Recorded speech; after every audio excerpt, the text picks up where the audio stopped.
SIT കസ്റ്റഡിയിലേക്ക് Unnikrishnan പോറ്റിയെ വിട്ടിരിക്കുന്നു. Custody അപേക്ഷ കോടതിയിൽ ഇന്ന് തന്നെ SIT സംഘം വെച്ചു.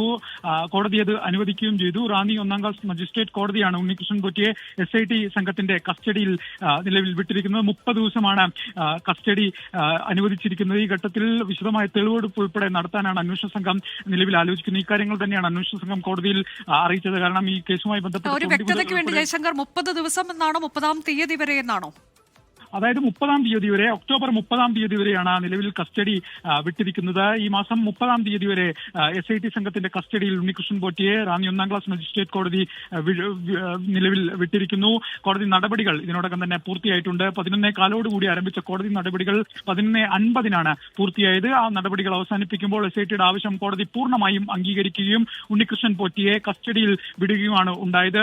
എന്തായാലും SIT സംഘം വിശദമായ ചോദ്യം ചെയ്യൽ ഉൾപ്പെടെയുള്ള കാര്യങ്ങളിലേക്ക് കടക്കും. തെളിവെടുപ്പ് ഉൾപ്പെടെ സംസ്ഥാനത്തിന്റെ പുറത്തുൾപ്പെടെ തെളിവെടുപ്പ് നടത്താനുണ്ട്. ഈ കാര്യങ്ങൾ കോടതിയെ വിശദമായി ബോധിപ്പിച്ചു. കാര്യങ്ങൾ കോടതിക്ക് വ്യക്തമായി. തൊണ്ടിമുതൽ ഉൾപ്പെടെ കണ്ടെത്താനുണ്ട്. ഈ കേസിന്റെ നിർണായകമാണെന്ന കാര്യം കോടതി പരിഗണിച്ചു. ഒപ്പം തന്നെ ഈ ഹൈക്കോടതിയൊക്കെ തന്നെ നിർദ്ദേശമുള്ളതുകൊണ്ട് ഈ SIT മുന്നോട്ട് വെച്ച ആവശ്യങ്ങൾ അംഗീകരിച്ചുകൊണ്ടാണ് ഒക്ടോബർ 30-ാം തീയതി വരെ കസ്റ്റഡി കോടതി നിലവിൽ നൽകിയിരിക്കുന്നത്. ഈ കസ്റ്റഡി അപേക്ഷ കോടതി അംഗീകരിച്ചിരിക്കുന്നു.